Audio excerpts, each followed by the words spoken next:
Bago pa man opsyal na magsimula ang kampanya para sa local elections ngayong 2025, mainit na ang patutsadahan ng dalawang kandidato bilang mayor ng Maynila, sina Isko Moreno at Sam Verzosa.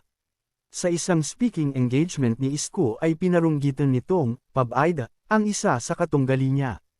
Kinwestiyon din ni Isko ang pamimigay ng di niya pinangalanang katunggali ng mga delata at bigas sa mga taga-Maynila. Tinanong din ng dating alkalde ng Maynila kung nasaan daw ang katunggali niya nung panahon ng pandemya.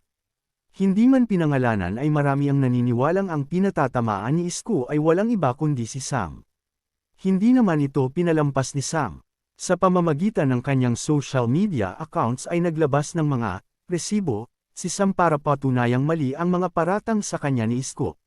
Kabilang dito ang video nila ni Isko kung saan nagbigay ng donasyon at tulong ang Front Row International, ang kumpanyang pagmamay-ari ni Sam, sa mga naninirahan sa Maynila nung kasagsagan ng pandemya noong 2020.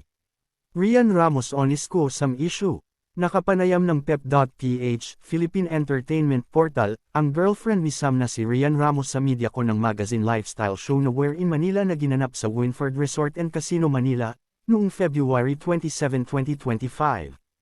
Tinanong namin ang kapuso actress kung anong payo ang ibinibigay niya kay Sam sa umiinit na patutsadahan nito at ni Isko.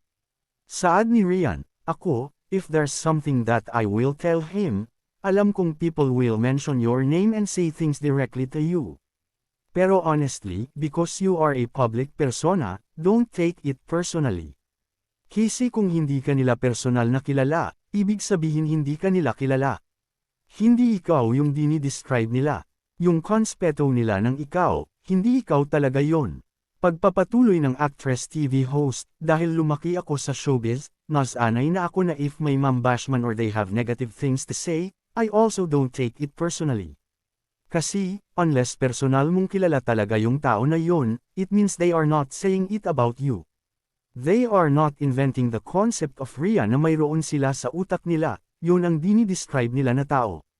Sinasabi ko, walang tao na makakapag-define sa iyo except ikaw.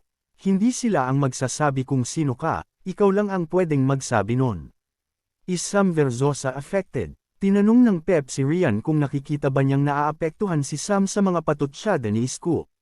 Sagot niya, "Hindi naman, but most of the time, pag may bago na naman sa pandinig niya, kinukwento niya sa akin. I'll go. Talaga. Tapos I'll read it or whatever. Pero most of the time, isang sabi ko lang sa kanya, wala yan. Oo, sometimes he just need to hear it from me siguro na I confirm ko nga." Buo ang suporta ni Rian sa boyfriend at masasabing getting stronger at deeper ang relasyon nilang dalawa. Pagtatapat ng aktres, noon ay wala siyang balak magpakasal pero nabago raw ito nang maging sila ni Sam. The truth is, tinanong na naman niya ako about dun, na I don't really have a dream wedding. Hindi yun isang bagay na I grew up thinking about. In fact, I never dreamt of being married or anything like that. It's just when I really met him, I became comfortable with the idea. Yun ang absolute truth. Kaya yung kanina, yung sinagot ko, "Di ba, bahala ka kung saan ang gusto mo." Kasi sa totoo lang, wala akong expectation. Bakit nabago? I think the way we were able to solve conflicts with each other, that's what makes me believe that I can grow with this person and he can grow with me. Where in Manila? Abala ngayon si Rian sa taping ng upcoming Kapuso fantaserye Sangre kung saan ginagampanan niya ang role bilang si Mitina Kashapia. Bukod dito ay balik hosting siya sa Where in Manila, isang magazine lifestyle show na mapapanood sa GMA7 tuwing Sabado, ganap na alas 11:30 ng gabi, simula sa March 8. Ayon kay Rian, excited siyang ipakita ang tourist spots at maipagmamalaking mga pagkain at produkto ng Maynila. Yun lang ang title, pero of course yung buong Metro Manila kasama dito yun.